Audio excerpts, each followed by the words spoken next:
C'est mon plaisir d'introduire la première oratrice du colloque pour cette année. Elle est Véronique Baziemat. Elle a fait son doctorat à l'UQAM et a ensuite fait un postdoctorat à l'Université de Connecticut. Elle vient de commencer au mois de juin un poste menant à la permanence à l'Université de Laval. Elle va nous parler aujourd'hui d'algèbre amassée et théorie des noms. Et juste avant de le laisser parler, let me tell you that if you have any questions, you can just write them in the chat and we will pass them to the speaker. Donc, Véronique, quand tu veux, tu peux commencer. Merci beaucoup. Excellent. Donc, merci beaucoup aux organisateurs pour m'avoir invité ici. Ça me fait très plaisir. Et merci aux auditeurs, autant en personne que ceux en ligne. Je suis très contente de pouvoir vous parler de mes travaux et en français en plus, ce qui arrive extrêmement rarement. Si vous avez des questions puis que vous les posez en anglais, aucun problème, mais la présentation va être en français.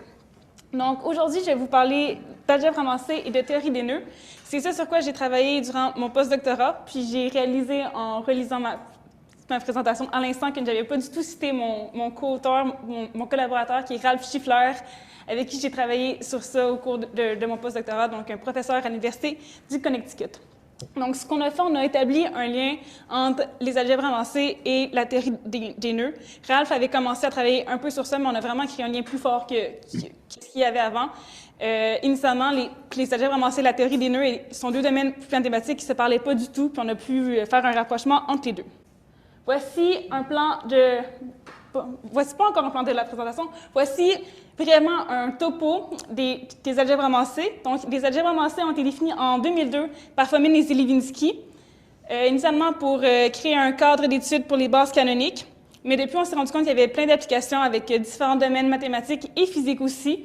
Je vous en ai listé un peu ici. L'idée, c'est pas de tout explorer, de tout approfondir, mais juste voir que les algèbres amassées sont un peu omniprésentes dans différents domaines mathématiques. Ce dont on va parler aujourd'hui, c'est principalement la théorie des représentations, un peu de combinatoire, mais ça va être principalement ces deux aspects ici.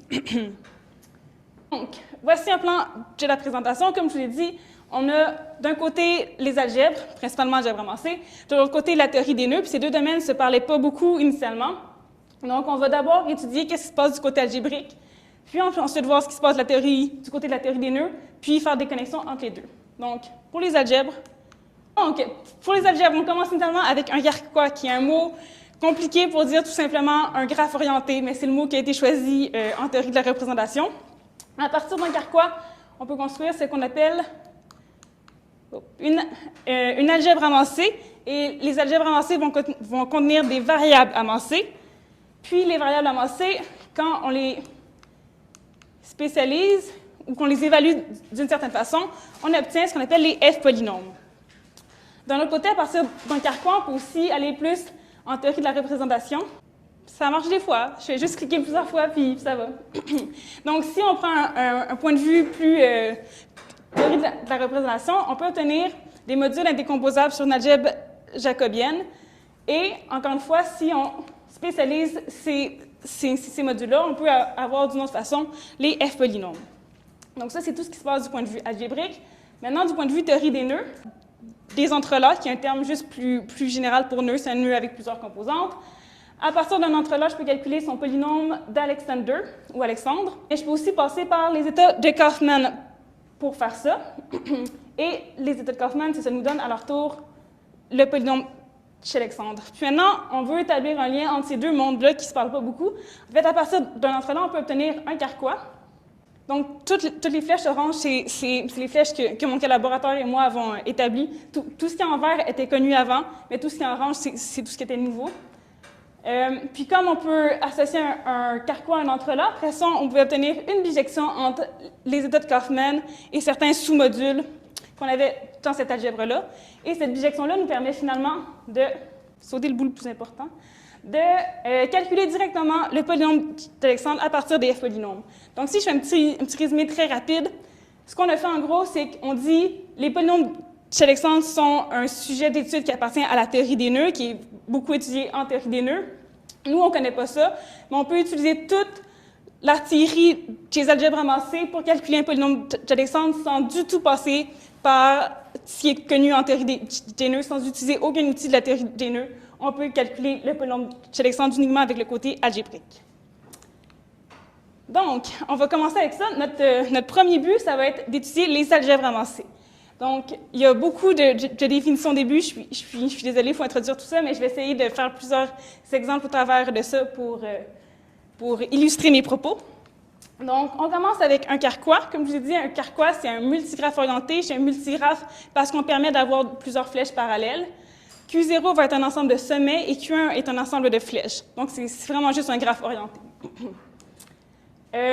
Dans le cadre des algèbres avancées, pour des raisons un peu techniques, on va considérer uniquement les carquois sans boucle, donc flèches qui reviennent sur ces pas, ni deux cycles. Donc, elles sont illustrées ici. Donc, voici un, deux cycles.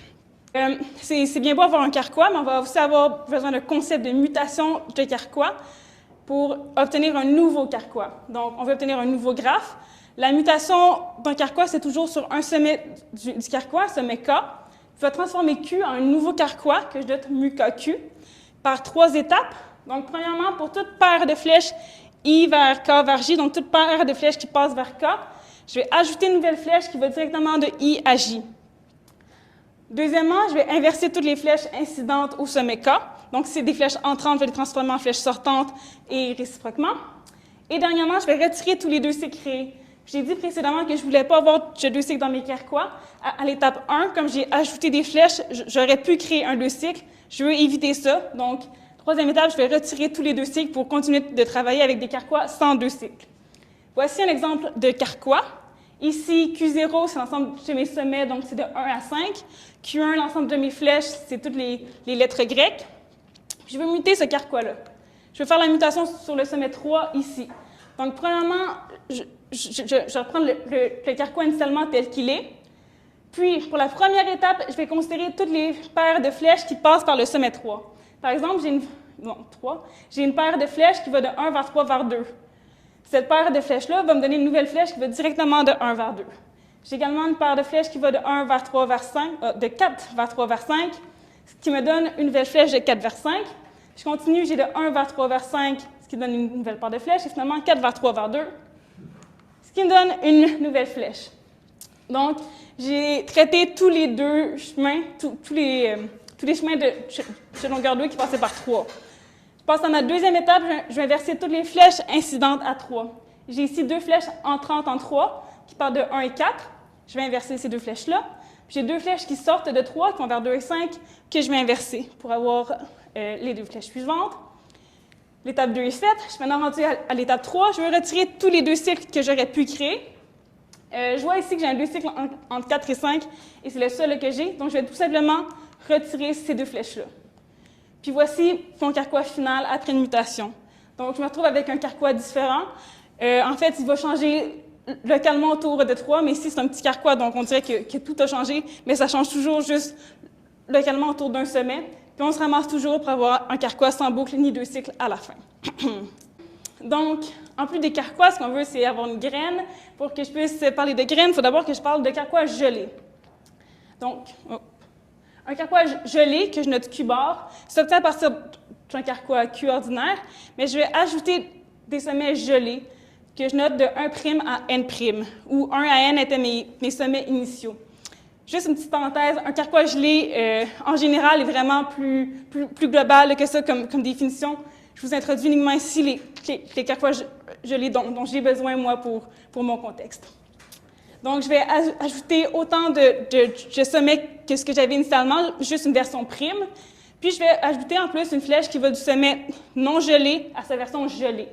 Par exemple, j'ai un petit carquois ici qui a juste deux sommets, une flèche de 1 vers 2. Quand je prends le carquois gelé, je vais ajouter un prime, ajouter 2 primes. J'ai une flèche de 1 vers 1 prime, une flèche de 2 vers 2 primes. Puis c'est tout. J'ai aucune flèche entre mes sommets gelés. On les appelle les sommets gelés pour une raison que je trouve amusante. Ils sont gelés, ils ne bougent pas. On ne peut pas muter sur ces sommets-là. Donc, je peux muter sur 1 ou sur 2, mais je ne peux pas muter sur un prime ou sur 2 primes dans mon carquois ici. Maintenant, je suis prête à définir qu'est-ce que c'est une graine qui va nous donner une algèbre avancée. Donc, une graine est un triplet composé de x, y et q bar. Donc, c'est donné par x, qui est un ensemble de variables de x1 à xn. Encore une fois, n ici, le nombre de sommets dans mon carquois. X va être appelé un amas. C'est juste un ensemble de variables. J'ai aussi un ensemble de coefficients y, donc y1 à yn. Finalement, j'ai mon carquois gelé Q-bar. Je vais en plus associer la variable xi dans mon amas, dans x, au sommet i, et le coefficient yi au sommet i'. C'est une définition très longue en mots, très wordy, qu'on dit en anglais, mais quand on l'illustre, c'est vraiment beaucoup plus simple. Donc, si je voulais avoir une graine à partir de ce carquois Q ici, mais je vais tout simplement associer x1 au sommet 1, x2 au sommet 2, puis mon 1' donne un coefficient y1, mon 2' donne un coefficient y2. Donc, voici une graine. J'ai juste associé des variables et des coefficients à chaque sommet du carquois. Les variables pour les sommets non gelés et les coefficients pour les sommets gelés. On appelle ça une graine parce que ça permet de faire pousser une algèbre amassée. Voilà. Donc, pour faire pousser une algèbre amassée, il faut savoir muter une graine pour obtenir une nouvelle graine d'une nouvelle variable, et ainsi de suite. Donc, définissons la mutation d'une graine. Donc, la mutation d'une graine x, y, q bar au sommet k, donc encore une fois, c'est sur un sommet du carquois, ça transforme en une nouvelle graine, que je note mu k, x, y, q bar, qui va en fait être obtenue par la mutation en cas de mon amas x. Je laisse y tel qu'il est, puis je mute en cas de sommet q bar également. La mutation du carquois, c'est ce que je vous ai expliqué précédemment, donc on la connaît. Ce qu'on ne sait pas encore faire, par contre, c'est la mutation de l'amas x. Donc, pour muter un amas, mu kx, je reprends mon amas x, initialement tel qu'il était, je lui retire la variable xk associée au sommet k, et je lui ajoute une variable xk'. Et pour calculer xk', j'ai la formule suivante. Donc, le produit de xk et de xk', ça va être égal au produit sur toutes les flèches entrantes en cas des xi, plus le produit sur toutes les flèches sortantes de cas des xj. Ici, xi, la source des flèches, j, le but des flèches. Encore une fois, je pense que ça va être plus clair avec un exemple. Laissez-moi juste boire un peu d'eau. Donc, j'ai ma graine initiale qu'on avait à la diapositive précédente. J'ai écrit mu2, c'est une erreur, c'est un 1 ici et non un 2. Donc, je fais une mutation en 1. Donc, ici, j'ai un carquois plus petit, c'est un peu plus simple à muter. J'ai aucun chemin qui passe par le sommet 1, donc j'ai pas de flèches ajoutées ou de 2 cycles enlevés. J'ai uniquement 2 flèches à inverser. Les 2 flèches qui sortent de x1 vont maintenant entrer en x1. Puis plutôt que de garder x1, je vais avoir x1'. Maintenant, il faut que je calcule ma nouvelle variable x1'. Pour la calculer, je prends le produit de toutes les flèches qui entrent en x1. Ici, j'ai aucune flèche qui entre en x1, c'est un produit vide par convention, ce sera 1. Plus le produit de toutes les flèches qui sortent de x1. J'ai 2 flèches qui sortent de x1, une qui va vers x2, l'autre qui va vers y1. Donc, j'ajoute y1, x2, et je divise par mon ancienne variable x1. Voici ma nouvelle variable x1', et voici une nouvelle graine, les graines mutées à partir de ma graine initiale. Est-ce qu'il y a des questions à date? Parfait, continuons. Une petite remarque, je ne le prouverai pas, c'est pas très compliqué à prouver, mais c'est très technique. La mutation de graine est involutive. Si je mute 2 fois sur le même sommet, je vais non seulement retrouver le même carquois, mais je vais retrouver la même variable aussi. Puis finalement, on est prêt à introduire pour de bon une algèbre amassée. Donc, je note x script, l'union de tous les amas obtenus par mutation successive à partir d'une graine initiale, et j'appelle ces éléments des variables amassées. Donc, autrement dit, je pars avec une graine, je fais plein de mutations dans toutes les directions possibles, sur tous les sommets, dans tous les ordres possibles, et je fais toutes les variables amassées, toutes les nouvelles variables que je vais trouver par ce procédé-là. J'appelle ça des variables amassées, et je note leur ensemble x script. L'algèbre amassée A, x, y, q, c'est l'algèbre amassée à coefficient entier dans les variables amassées. Donc, on va se faire un exemple pour ça. J'ai pris le carquois suivant qu'on avait déjà muté. Quand on prend un carquois plus gros, ça devient facilement très, très gros. Il y a beaucoup de variables. Donc, ça, c'est le plus petit exemple qui ne soit pas trivial non plus que je pouvais faire. Donc, je pars avec ma graine. J'ai muté en 1 en premier, comme on avait fait précédemment. On sait que ça donne la chose suivante. À partir d'ici, si je mute encore en 1, On sait que comme la mutation est évolutive, je vais retomber sur la graine initiale, puis c'est pas ce qu'on veut obtenir toutes les variables amassées, donc je vais plutôt muter en 2. Donc, pour muter le carquois, encore une fois, j'ai aucun chemin qui passe en 2, j'ai uniquement 2 flèches sortantes qui vont se transformer en 2 flèches entrantes. Ce qui me reste à faire, c'est calculer ma nouvelle variable, qui sera dans la variable suivante. J'ai simplifié un peu, mais ce qu'on obtient au terme du calcul, ça va être 1, puisque j'ai aucune flèche entrante, plus y2 fois cette nouvelle variable divisé par x2. Quand on simplifie un peu, ça donne cette expression-là. Je ne vais pas détailler tous les calculs, mais on continue de muter. Donc, à partir d'ici, si je remute en 2, on retombe où on était avant, on mute en 1 plus tôt. On obtient une nouvelle variable, un nouveau carquois. Je mute en 2, nouvelle variable, nouveau carquois. Je mute en 1. Mon téléphone me dérange, je ne sais pas quoi en faire, je serais juste à savoir l'heure. Je mute en 1 et je retrouve initialement ce carquois-là, qui est en fait isomorphe au carquois initial. Je vois que j'ai encore une flèche de x1 vers x2, comme avant. J'ai encore une flèche de x1 vers y1 et de x2 vers y2. Donc, même si j'ai plus que x1 est associé au sommet 1 puis que x2 est associé au sommet 2, point de vue mutation, point de vue variable amassée, ça fait strictement aucune différence. Si je continue à muter sur ce carquois-là, je vais trouver les mêmes variables amassées. J'ai fait le tour, j'ai obtenu toutes les variables amassées que je pouvais trouver. Donc, on arrête ici. Et l'algèbre amassée, c'est l'algèbre de polynômes à coefficients entiers dans ces variables-là, qui sont les 5 variables que j'ai obtenues au cours de mes mutations. Une nouvelle petite définition, un f polynôme. Le f polynôme d'une variable amassée, v, est noté fv, puis ça va être la variable évaluée en xi égale 1 pour tous les x. Donc, par exemple, si je veux calculer le f polynôme de cette variable ici,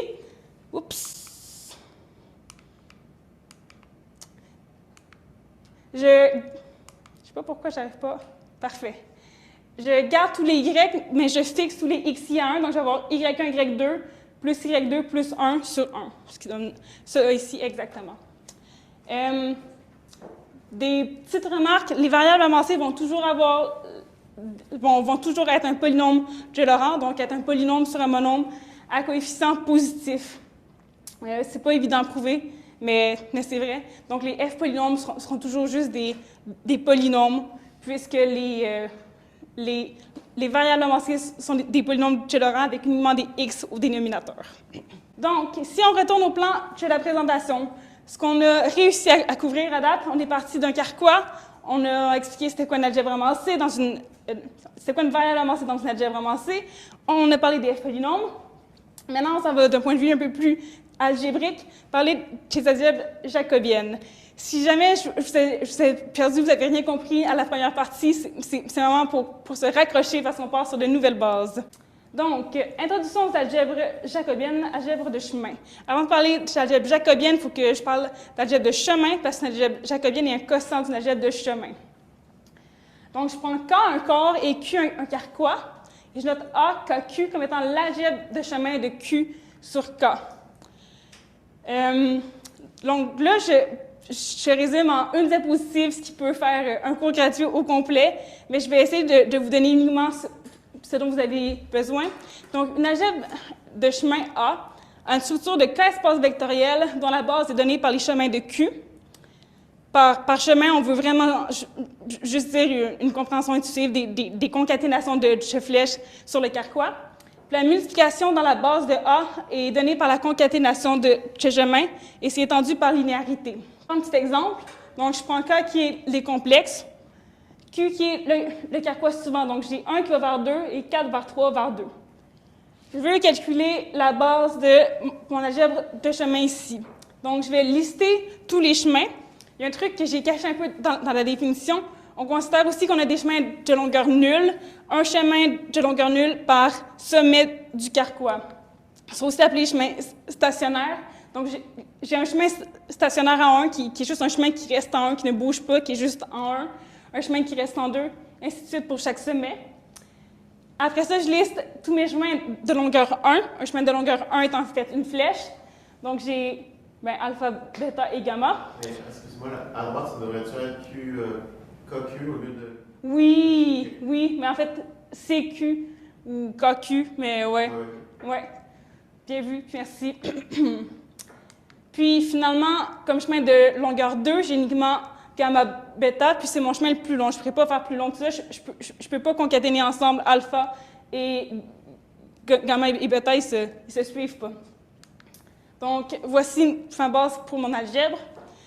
Puis, la table de multiplication, j'ai cette algèbre-là. Donc, si je prends epsilon 1, c'est le chemin qui reste en 1. Je peux le concaténer avec lui-même, puis je reste en 1. J'ai rien fait, mais je peux le concaténer avec aucun autre chemin stationnaire, donc ça me donne 0. Je peux aussi le concaténer avec alpha, parce que si je prends d'abord epsilon 1, puis alpha, je reste en 1, puis je prends alpha qui va de 1 vers 2. Donc, j'étais en 1, je suis resté en 1, puis je suis allé en 2. Au final, j'ai parcouru ce que alpha fait. Donc, on a alpha ici. Mais pour n'importe quelle autre flèche, comme elle ne part pas de 1, ça va donner 0 comme concaténation. Pour epsilon 2, c'est pareil, pour les chemins stationnaires, je peux uniquement le concaténer avec lui-même. Puis j'ai aucune flèche qui part de 2, donc epsilon 2 fois n'importe quoi d'autre qu'epsilon 2 donne 0. Je vais un peu plus vite parce que c'est très technique, mais je sais pas.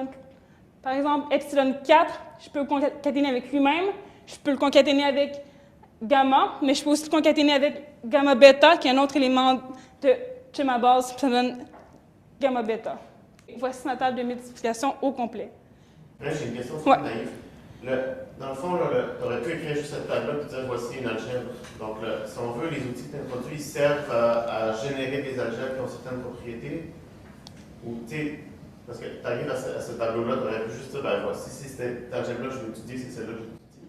Oui, C'est effectivement. une question super naïve. Mais, Donc, le mécanisme fait en sorte que ça donne des outils pour les engendrer. C'est ça la morale, si on veut? Bien, par mécanisme, tu parles des mécanismes? De passer par tous ces outils-là pour arriver à... Tout ce qui est ici ou tout ce qui était algèbre avancée? Dans les deux cas, disons. Ah. Parce que dans les deux cas, on arrive à des algèbres. Il y a une méthode pour arriver à ces algèbres qui, à partir d'un carquois, donne une algèbre. Oui. Pour les algèbres de chemin, je peux prendre directement ça. Pour les algèbres amassées, c'est un monde à part, puis ces deux mondes-là se parlent, mais c'est pas la même algèbre. OK. Fait que, ouais, c'est ça. C'est vraiment deux algèbres complètement différentes. Les algèbres amassées, c'est rare qu'on ait des algèbres amassées avec un nombre fini de variables, mais on pourrait prendre un carquois qui donne un nombre infini de variables amassées, mais qui donne quand même une base finie, puis ça donne une table finie aussi. Je sais pas si ça répond un peu à ta question. En partie. Maintenant, les algèbres jacobiennes, comme j'en ai glissé un mot au début, c'est des quotients des algèbres de chemin. Donc, il faut savoir premièrement par quoi est-ce qu'on quotiente. Donc, j'ai comme encore, comme avant, Q un carquois et je prends un potentiel. Donc, le potentiel, ça va être une somme de cycles avec un signe positif ou négatif, peu importe. Les deux sont acceptables. Donc, on va faire un exemple qui sera vraiment plus parlant qu'une définition formelle. Voici un exemple de carquois. J'ai plein de cycles ici. Donc, j'ai un cycle avec les alpha à gauche, j'ai un cycle avec les bêta, j'ai un cycle avec les gamma et un cycle avec les delta. Mais j'ai aussi, par exemple, un cycle ici avec alpha, bêta et gamma. Et ainsi de suite. J'ai plusieurs cycles.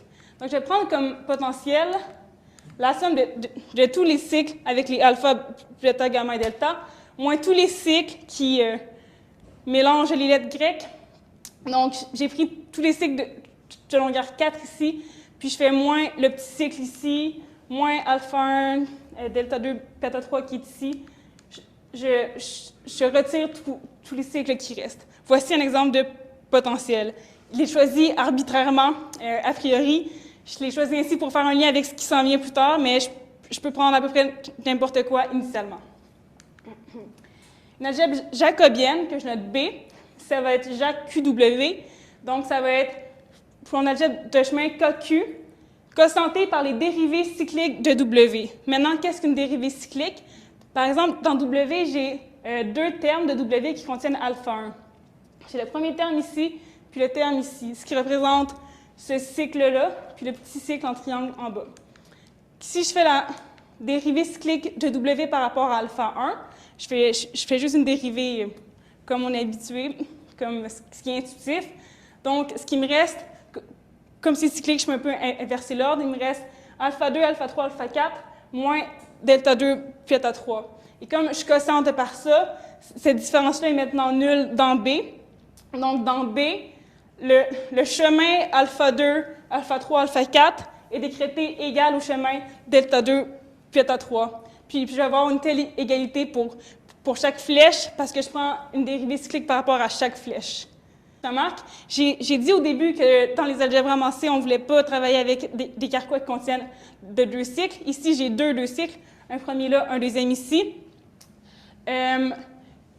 Ça ne nous pose pas vraiment problème parce qu'on n'est pas dans les algèbres avancées, mais principalement parce que je pourrais prendre un carquois Q', dans lequel j'ai supprimé tous les 2 cycles, puis un potentiel W' adapté un peu en conséquence de W, tel que l'algèbre amassée B donné par Q et W initiaux ou par Q' et W' serait égal. Donc, je m'en fous un peu qu'il y ait un 2 cycles, je peux m'arranger sans. Pardon. Quelle heure est-il? Combien de temps j'ai? 15h59. Parfait. Maintenant, les modules que je peux prendre sur une telle algèbre. Donc, encore une fois, je résume en une diapositive, ce qui pourrait s'expliquer beaucoup plus longuement, mais un module pour une algèbre jacobienne B est donné par 2 choses. Donc, pour chaque sommet du carquois I, je vais fixer un espace vectoriel K à la DI. Donc, DI est juste une dimension qui change pour chaque sommet. Et pour chaque flèche du carquois qui va d'un sommet I vers un sommet J, je vais définir une application linéaire M alpha qui va de MI vers MJ. Puis, je veux aussi que M admette une multiplication par B. Par exemple, voici le carquois Q que j'avais étudié plus tôt. Ici, j'ai aucun cycle, donc forcément, mon potentiel doit être 0. Mon algèbre jacobienne va donc tout simplement être mon algèbre de chemin. Un exemple de module, je vais un peu avec mes flèches. Le module suivant, donc j'ai choisi de mettre un espace vectoriel de dimension 1 pour les sommets 1, 2 et 3, un espace vectoriel de dimension 0 pour le sommet 4, puis l'identité entre les espaces vectoriels non nuls. Voici un exemple de module. La notation que je vais utiliser, puis c'est pas uniquement moi, c'est qui est utilisé en général pour ça, c'est 1, 3 et 2 en dessous. Donc, 1 et 3 soit au-dessus de 2 signifie que j'ai une application qui va de 1 vers 2 et une application qui va de 3 vers 2 qui est l'identité à chaque fois. Donc, c'est juste une notation plus courte pour ce module-là. Maintenant, un module peut avoir des sous-modules. Donc, N est un sous-module de M s'il est un sous-ensemble qui est lui-même un module. Si je donne les sous-modules de 1, 3, 2 avec cette notation-là, je peux avoir le sous-module 0, qui serait simplement mettre un espace de dimension 0 à chaque sommet. Je peux avoir le sous-module 2, si je mets K ici, mais 0 ici et là. Je peux avoir 1, 2, 3, 2 ou 1, 3, 2, qui est M au complet. Est-ce qu'il y a des questions pour ça ici? Donc, maintenant, pourquoi je vous parle de tout ça? Il y a un lien à faire entre les algèbres amassées et les algèbres jacobiennes. Donc, pour faire ce lien-là, il faut d'abord savoir ce qui est un module indécomposable. Ici, il manque un petit truc. Un module non nul est indécomposable si, quand je tente de l'écrire comme somme directe de 2 modules, en fait, un des 2 sera nul. Puis, on a un théorème vraiment important. J'ai cité uniquement Claramio, mais il y a plusieurs personnes qui ont travaillé sur ça. On a eu des formes de plus en plus générales de ce théorème.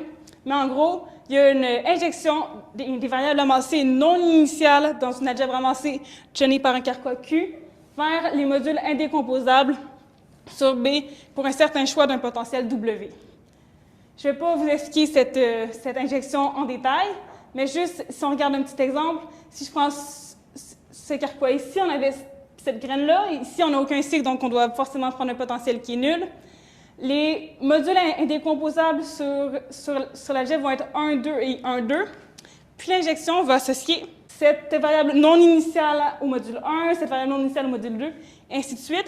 Il y a un lien à faire entre le dénominateur et le module. Donc, je vois que j'ai x1 ici, puis 1 là, x2 ici, 2 là, x1, x2 et 1, 2. Ce ne sera pas toujours aussi simple et évident. C'est un cas un peu particulier, mais on aura toujours un lien à faire comme ça entre le dénominateur et les modules. Petite remarque, donc, par Derksen, Weyman et Selevinsky, on a vu qu'on peut définir un f polynôme à partir d'une variable amassée en spécialisant les xi à 1. On peut aussi calculer le f polynôme directement à partir du module. Donc, je pourrais calculer le f polynôme de 1, 2 plutôt que le f polynôme de ça. Voici la formule. Mon but ici n'est pas de vous expliquer cette formule-là, mais uniquement de souligner que c'est une formule qui est compliquée à calculer parce qu'il faut calculer une caractéristique de l'air d'une grassmannienne. C'est une formule qui est jolie, mais qui dans les faits n'est pas pratique. C'est vraiment très compliqué en général de calculer la caractéristique de l'air. Donc, on a un lien à faire, mais pas aisément. OK, donc, maintenant on a fini tout le côté algébrique. On va maintenant s'intéresser à la théorie des nœuds. Donc, on a couvert tout ça. On veut maintenant voir qu'est-ce qu'un entrelac, qu'est-ce qu'un état de Kaufman et qu'est-ce qu'un polynôme d'Alexandre. Donc, premièrement, entrelac et nœud. Un entrelac avec M composantes, il manque un S à composante. Encore une fois, je l'ai vu en voiture en m'en venant, puis je ne l'ai pas corrigé, je suis désolée. Et un sous-ensemble de R3 homéomorphe à M cercles. Donc, c'est juste plusieurs cercles pris ensemble, ou non. Si M égale 1, on appelle ça un nœud. Et avant de vous faire un exemple, je vais juste introduire une autre définition, un diagramme d'entrelac.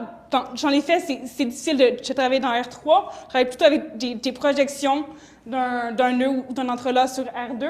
Donc, un diagramme d'entrelac est une projection de l'entrelac dans R2. On va juste préserver l'information de quel croisement passe au-dessus, quel croisement passe en dessous. Je suis vraiment en train de perdre la voix. Donc, je vous laisse observer cet exemple-là pendant que je vois. Donc, voici trois exemples de diagrammes d'entrelac.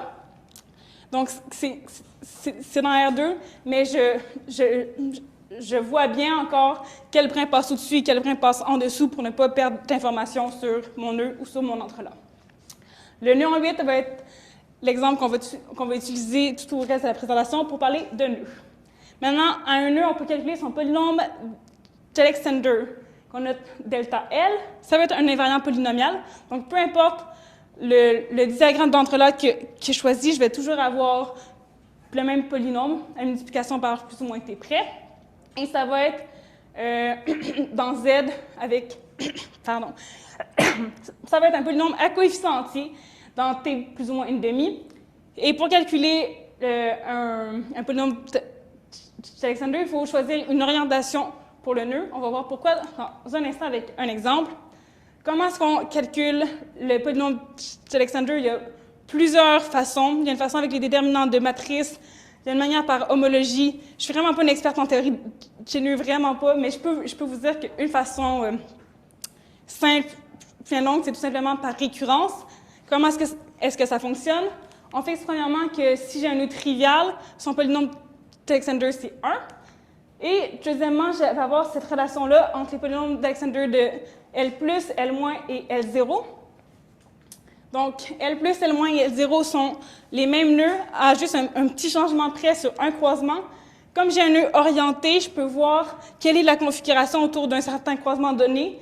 Dans L+, je vais avoir le brin de gauche qui passe par-dessus le brin de droite. Dans L-, ce sera le contraire. Dans L0, je vais juste avoir aucun croisement. Puis, je vais avoir cette relation-là entre les trois nœuds L+, L- et L0 qui me permet de calculer le polynôme d'Alexander.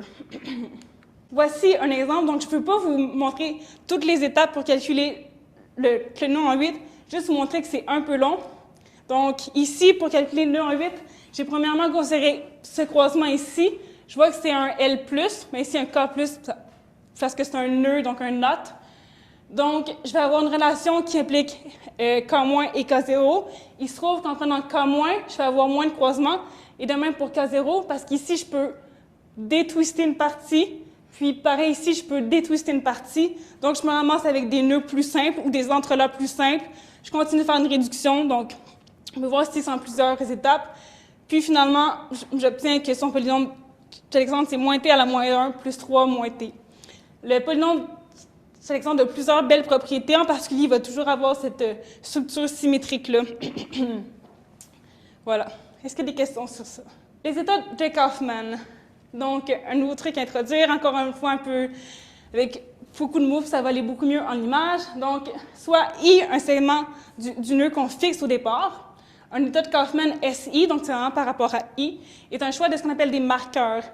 Des marqueurs sont une paire contenant une région et un croisement, tel que chaque croisement apparaît dans un unique marqueur et chaque région apparaît dans un unique marqueur aussi.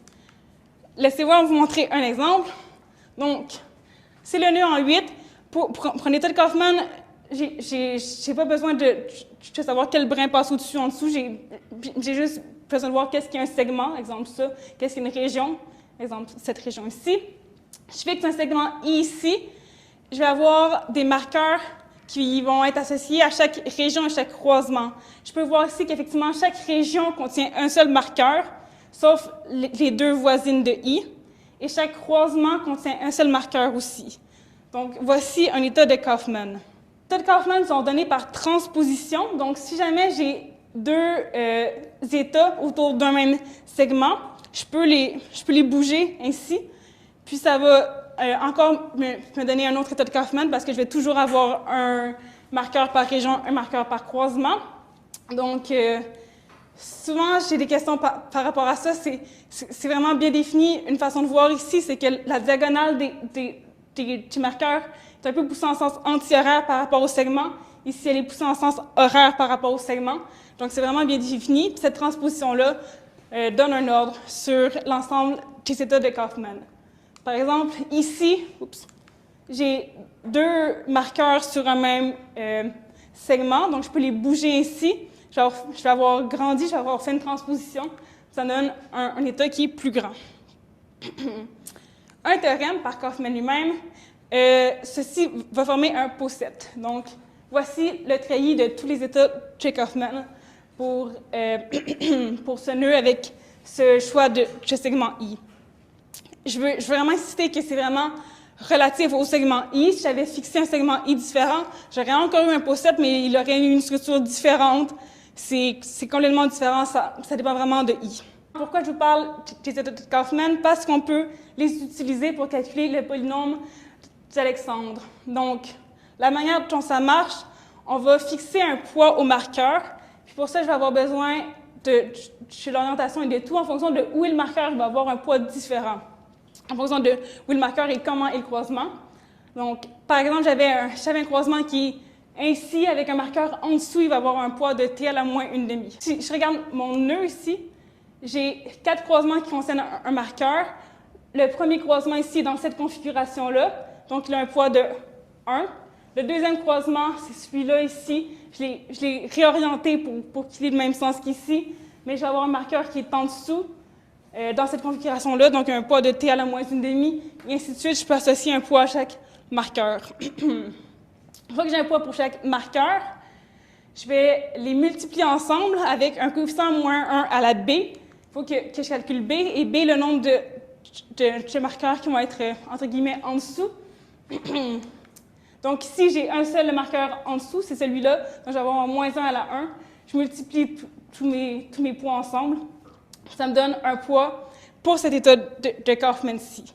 Et finalement, pour avoir le polynôme d'Alexander, je prends la somme sur tous les états de leur poids. Donc, si on calcule les poids de chaque état de Kaufman, ce que j'ai fait ici, on trouve les poids suivants, je les additionne tous, et je retrouve moins t à la moins 1 plus 3 moins t, exactement comme on avait calculé avant par récurrence sur le polynôme d'Alexandre. Est-ce que ça va pour ça?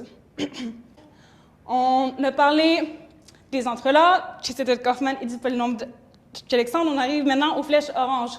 Comment est-ce que je peux faire un lien? Comment est-ce que ces deux mondes-là peuvent se parler? Première chose, on va associer un carquois à un entrelac. Donc, pour associer un carquois à un entrelac, les segments de l'entrelac L vont être en bijection avec les sommets du carquois. Puis pour les flèches, à chaque fois que j'ai un croisement qui implique 4 segments A, B, C, D, ça va me donner un 4 cycles de A vers B, vers C, vers D, vers A. Donc, j'ai un exemple ici. C'est mon nœud en 8. J'ai numéroté mes segments à partir de 1 qui est en à gauche, puis j'ai juste suivi la corde après. Donc, par exemple, je vois que j'ai un croisement ici avec 1, 6, 2, 7. Donc, je vais avoir un 4 cycles de 1 vers 6, vers 2, vers 7, vers 1. Puis, par exemple, je vois que j'ai un autre croisement de 4 vers 7, vers 5, vers 8. Donc, j'ai un cycle de 4 vers 7, vers 5, vers 8, vers 4. Ainsi de suite. Je fais ça pour chaque croisement. Ça donne un carquois. Puis là, vous pouvez observer que c'est le carquois que je vous avais montré précédemment quand j'ai introduit une algèbre jacobienne. Remarque, donc, par définition, les croisements dans L donnent des cycles en sens horaire dans le carquois Q. Donc, c'est vraiment juste cette définition-ci. Mais en plus, les régions du nœud vont nous donner des cycles en sens anti-horaire. Par exemple, j'ai une région ici qui est bordée par 7, 2 et 5, mais je sais que je vais avoir une flèche de 5 à 2, je sais que je vais avoir une flèche de 2 à 7, et je sais que je vais avoir une flèche de 7 à 5. Donc, non seulement je vais avoir des cycles en sens horaire donnés par les croisements, mais je vais avoir des cycles en sens anti-horaire qui sont donnés par les régions du nœud. Est-ce que ça va pour ça? Très bien. Comme potentiel, pardon, les flèches défilent plus vite que ce que je veux. Comme potentiel, je vais prendre la somme de tous les cycles qui proviennent de croisements, moins tous les cycles qui proviennent de régions. Puis, en prenant le potentiel, je vais pouvoir obtenir une algèbre jacobienne. Ouais. Est-ce que la définition du carquois dépend de la manière qu'on projette le nœud? Tout à fait, oui. On pourrait projeter d'une manière où on a plus de croisements, donc plus de segments, donc plus de points dans le champ de carquois. Puis, ouais. Donc, comme je peux avoir un potentiel, je peux avoir une algèbre jacobienne. Ici, je prends le potentiel qui est donné par cette définition-là, mais ça donne exactement celui que j'avais avant. Il manque des moins, je ne sais pas pourquoi je n'ai pas mis des moins ici, mais c'est moins tout ça. Est-ce qu'il y a d'autres questions? Donc, je note SI, l'état de Kaufman maximal par rapport au segment I. Comme j'ai un possède, je vais avoir un unique état maximal, je note SI. Je vais noter K0 tous les segments qui bordent une même région que I. Donc, par exemple, voici mon petit nœud en 8. J'ai un segment I ici, je prends tout ce qui borde une région avec I. Donc, j'ai ces deux segments ici, mais j'ai aussi deux segments ici qui bordent une région extérieure. Voici K0. Je prends K1, tous les segments qui bordent une même région que J, où J est un élément de K0, mais je retire K0. Et je vais ajouter quelques petits trucs très techniques dont je ne vais pas parler ici. Ici, c'est un petit exemple. Donc, n'importe quel segment qui restait avant voit un segment en rose, donc ils vont tous aller dans K1. Si je fais un autre exemple sur un plus gros nœud, pour avoir plus de choses à dire, donc voici le même nœud qui est maintenant un entrelac. J'ai ajouté une composante ici. Je prends un segment I ici à la place. Donc, pour K0, c'est tout ce qui borde une région avec I. C'est ça ici. Pour K1, ça va être tout ce qui voit du rose. Donc, ça va être cette partie-là. Puis K2 va être tout ce qui voit du vert, donc les trois petits segments qui restent, et ainsi de suite. Je continue tant et aussi longtemps qu'il faut. Mais comme j'ai un nœud fini, je vais éventuellement finir pour un certain KD. Je vais toujours gruger le nœud de plus en plus. Puis pourquoi je fais ça? Pour être capable d'associer un module à un nœud. Donc, il y a tout qui arrive en même temps. Okay. Peu importe. Wow. D'accord. Pardon, j'ai la misère. Pour un segment J, ou un segment de J, c'est aussi un sommet du carquois, je définis dj égale M, c'est seulement si le segment J appartient à Km. Puis, je vais pouvoir, avec ça, définir un module. Donc, le module MI, associé à l'état maximal SI, va être donné par MJ, M alpha. J est un sommet, alpha est une flèche. Donc, MJ va être K à la DJ. M alpha va être des applications. Je ne veux vraiment pas embarquer dans les détails. Ce qui est le plus important, c'est les MJ. On va se faire un petit exemple. Donc, j'ai mon nœud en 8 ici. Pardon, je ne contrôle pas très bien. Si je prends I égale 3, donc, ce qui est en rose, c'est K0, ce qui est en vert, c'est K1. Donc, DJ est égal à 0 presque pour tout le monde, sauf pour 2, 4 et 7, qui sont mes 4 segments en vert. Puis pour ces 4 J-là, je vais avoir DJ qui est égal à 1. Donc, mon module va être le module où je mets 0 partout, sauf pour ces 3 sommets-là du carquois. Je mets l'identité entre eux. Donc, ça me donne le module 2, 4, 7. Avec cette technique-là, je peux toujours associer un module à un nœud. Les dimensions vont être données par les K0 K1, K2, ainsi de suite, que j'ai introduit avant. Donc ça, 2, 4, 7, c'est le module associé quand je prends tout ça par rapport au segment 3. J'aurais pu faire par rapport au segment 4, j'aurais eu des DJ complètement différents, puis ça m'aurait donné ce module-là à la place. Donc même si c'est le même nœud, un même carquois initial, je vais avoir un module qui a une forme vraiment différente. J'ai de la misère avec les flèches. SI ou S, ça va être l'état de Check-Hoffman maximal par rapport à I. MI ou M, ça va être le module construit à partir de S, que je vais vous montrer. Un théorème qu'on a obtenu. Premier point, non seulement M est bel et bien un B-module, mais c'est aussi un B-module indécomposable. Puis, deuxièmement, on a un isomorphisme de treillis entre les états de Kaufman et les sous-modules de M. Je peux vous montrer sur un exemple. Donc, c'est le nœud qu'on avait. Je ne sais pas pourquoi mon nœud n'est pas apparu ici. Je trouve ça vraiment bizarre. En tout cas, on devrait avoir un nœud ici, non juste des marqueurs. C'est le possède que je vous avais montré précédemment. Et si je prends le possède des sous-modules de M, j'ai la chose suivante. Donc, j'ai vraiment un isomorphisme qui est facile à voir ici. Donc, un rappel, on savait qu'on pouvait calculer le F polynôme d'un module, mais c'est une formule compliquée. Un autre théorème qu'on a obtenu, un premier théorème en fait, c'est que pour ces modules particuliers-là, la formule pour calculer le F polynôme d'un module est beaucoup, beaucoup plus simple. J'ai juste à calculer chaque sous-module de M, puis de prendre Y exposant le vecteur dimension de ce sous-module-là. On va se faire un exemple. J'ai le module 2, 4, 7. Ces sous-modules sont listés ici. J'ai 0, 7, 2, 7, ainsi de suite. Donc, pour calculer son F polynôme, je prends Y à la 0, ce qui me donne 1. Ici, 7 me donne Y7. Ça, ici, me donne Y2, Y7, Y4, Y7, et Y2, 4, 7. Donc, je peux vraiment aisément calculer le F polynôme à partir d'un module. C'est beaucoup, beaucoup plus simple à calculer que la formule suivante. Maintenant, le théorème principal. Donc, je vais avoir la spécialisation suivante.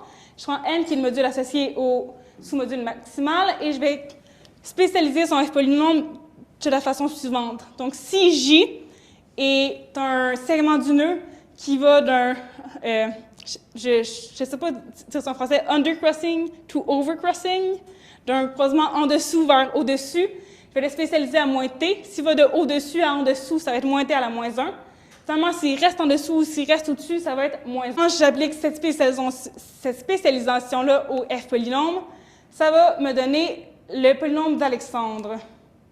Donc, les flèches. Ce qui est mon théorème ici. Donc, un exemple ici, j'ai le F polynôme que j'ai calculé à l'instant. Donc, Y7 est un segment qui va de en dessous à au-dessus. Donc, je le spécialise à moins T. Après ça, Y4, Y7. Y4 va de au-dessus à en dessous. Donc, il est à moins T moins 1 fois moins T, ce qui donne 1. Et ainsi de suite. Quand je calcule tout ça, j'ai bel et bien le polynôme chez Alexandre qu'on avait calculé avant de différentes façons pour le nœud en 8. Voilà. Après ça, on a plusieurs autres questions qu'on veut faire. On a presque prouvé, c'est encore en cours, mais on a presque prouvé que chaque module donne une variable amassée. Quand je prends tous les modules ensemble, on a un amas. Puis on a une séquence de mutations pour obtenir cet amas-là. C'est presque prouvé, mais c'est encore en cours. Puis après ça, on a plusieurs questions en particulier. Ça rejoint un peu votre question. Si je prends deux projections différentes du nœud, est-ce que je peux voir au niveau des algèbres que c'est le même nœud, puis comment je peux voir aisément, puis tout ça. Je vais voir quand je spécialise le F polynôme que ça donne le même polynôme chez Alexandre, mais c'est quand même compliqué, puis on voudrait avoir un critère pour voir quand est-ce que deux algèbres proviennent du même nœud, quand est-ce que c'est des dimensions finies, etc. Et voilà. Je ne sais pas, j'ai pris trop de temps au passé, mais dans tous les cas, c'est fini. Merci beaucoup, Véronique, pour le très beau exposé. Et donc, je pense que c'est le moment de demander des questions. On a des questions dans la salle? Je passe le microphone. Oui, tu as évoqué une relation entre le polynôme d'Alexander et l'homologie du complément du nœud. Oui.